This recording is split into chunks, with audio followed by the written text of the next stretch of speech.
Everyone, ನಿಮಗೆ I problem ಇದೆಯಾ? I problem ನಿಮಗೆ ಸಾಲ್ವ್ ಆಗಬೇಕಾ? ಸೊ ಹಂಗಾದರೆ ನೀವು ವಿಸಿಟ್ ಮಾಡಿ ಹಾಸನದಲ್ಲಿರೋ ಕೇಶವ ನೇತ್ರಾಲಯ. ಇಲ್ಲಿ ಬೆಸ್ಟ್ ಡಾಕ್ಟರ್ಸ್ ಇದ್ದಾರೆ, ತುಂಬ ಎಕ್ಸ್ಪೀರಿಯನ್ಸ್ ಡಾಕ್ಟರ್ಸ್ ಇದ್ದಾರೆ ಮತ್ತು ನಿಮ್ಮನ್ನು ತುಂಬ ಚೆನ್ನಾಗಿ ಟ್ರೀಟ್ ಮಾಡ್ತಾರೆ. ಸೊ ನೀವು ಇಲ್ಲಿ ಬಂದು ವಿಸಿಟ್ ಮಾಡ್ಬೋದು, ಟೆಸ್ಟ್ ಮಾಡಿಸ್ಕೋಬೋದು, ನಿಮ್ಮ ಕಣ್ಣನ್ನು ಆರೋಗ್ಯಕರವಾಗಿ ಇಟ್ಕೊಬೋದು. ಸೊ ನಾನಿವತ್ತು ಹೋಗಿದ್ದು ಕೇಶವ ನೇತ್ರಾಲಯಗೆ ಅಮ್ಮನ ಕರ್ಕೊಂಡು. ಅಮ್ಮಂಗೆ ಕಣ್ಣಲ್ಲಿ ಪೊರೆ ಬೆಳೆದಿತ್ತು. ಆಲ್ರೆಡಿ ಒಂದ್ಸಲಿ ಟೆಸ್ಟ್ ಮಾಡಿಸಿದ್ವಿ, ಬಟ್ ಅಮ್ಮಂಗೆ ಆಪ್ರೇಷನ್ ಮಾಡಿಸ್ಬೇಕು ಅಂತ ಹೇಳಿದರು. ಸೊ ಸೆಕೆಂಡ್ ಒಪಿನಿಯನ್ಗೆ ನಾವು ಕೇಶವ ನೇತ್ರಾಲಯಕ್ಕೆ ಬಂದ್ವಿ. ಇಲ್ಲಿ ಬಂದು ಅವ್ರು ಟ್ರೀಟ್ ಮಾಡೋ ರೀತಿ ಮತ್ತು ಐ ಚೆಕಪ್ ಮಾಡೋ ರೀತಿ ಎಲ್ಲದೂ ತುಂಬ ಚೆನ್ನಾಗಿದೆ. ಸೊ ಒಬ್ಬರಲ್ಲ ಇಬ್ಬರಲ್ಲ 3-4 ಜನ ಡಾಕ್ಟರ್ಸ್ ಇದ್ದಾರೆ ಇಲ್ಲಿ, ಆ್ಯಂಡ್ ಎಕ್ಸ್ಪೀರಿಯನ್ಸ್ ಡಾಕ್ಟರ್ಸ್ ಇದ್ದಾರೆ.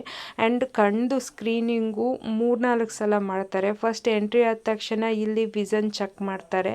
ಸೊ ನೀವು 300 ರೂಪಾಯಿ ಟೋಕನ್ ತೊಗೊಂಡ್ರೆ ಇಲ್ಲಿ ಫಸ್ಟ್ ವಿಷನ್ ಚೆಕ್ ಆಗುತ್ತೆ. ನೀವೇ ನೋಡ್ತಿದ್ದೀರಾ, ನಮ್ಮ ಮದರು ಇಲ್ಲಿ ಕೂತ್ಕೊಂಡಿದ್ದಾರೆ, ಅವ್ರಿಗೆ ವಿಷನ್ ಚೆಕ್ ನಡೀತಾ ಇದೆ. ಸೊ ಇಲ್ಲಿ ಒಂದು ಫಸ್ಟ್ ಒಪಿನಿಯನ್ ಬಿಲ್ಡ್ ಆಗುತ್ತೆ. ಸೊ ಫಸ್ಟ್ ಒಪಿನಿಯನ್ ಕೊಡ್ತಾರೆ. ಇಲ್ಲಿ ಚೆಕ್ ಆದಮೇಲೆ ಸೆಕೆಂಡ್ ಸ್ಕ್ರೀನಿಂಗ್ ಇರುತ್ತೆ. ಸೆಕೆಂಡ್ ಸ್ಕ್ರೀನಿಂಗ್ ಮುಗಿದ್ಮೇಲೆ ಫೈನಲಿ ಡಾಕ್ಟರ್ ಕನ್ಸಲ್ಟೇಷನ್ ಇರುತ್ತೆ. ಸೊ ಅಲ್ಲಿ person to person, cases to cases doctor suggestion ಕೊಡ್ತಾರೆ based on your medical report.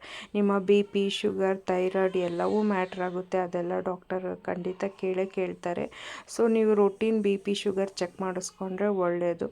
So ಇದೆಲ್ಲ ಆದಮೇಲೆ ನಿಮಗಿರೋ ಒಂದು ಕ್ವೆಶನ್, ಕೇಶವ ನೇತ್ರಾಲಯ ಎಲ್ಲಿದೆ ಅಂತ. ನೀವು ಹೇಮಾವತಿ ಪಾರ್ಕಿಂದನೂ ಬರ್ಬೋದು, SPG ರೋಡಿಂದನೂ ಸ್ಟ್ರೇಟ್ ಬಂದರೆ ಅಲ್ಲೇ ರೈಟಿಗೆ ಕೇಶವ ನೇತ್ರಾಲಯ, ಅಥವಾ ನೀವು ಅರಳಿಕಟ್ಟೆ ಸರ್ಕಲಿಂದ ಬಂದ್ರೂ ನೀವು ಕನೆಕ್ಟ್ ಆಗ್ಬೋದು ಕೇಶವ ನೇತ್ರಾಲಯದಲ್ಲಿ. ನೀವು ಗೂಗಲ್ ಮಾಡಿದರೆ ಸಾಕು, ಕೇಶವ ನೇತ್ರಾಲಯದು ರೂಟ್ ಮ್ಯಾಪು ಮತ್ತು ನಂಬರ್ ಸಿಗುತ್ತೆ. ಖಂಡಿತ ನಿಮಗೇನಾದರೂ ಕಣ್ಣಿನ ಸಮಸ್ಯೆ ಇದ್ದರೆ ಇಲ್ಲಿ ವಿಸಿಟ್ ಮಾಡಿ ಅಂತ ನಾನು ಹೇಳ್ತೀನಿ.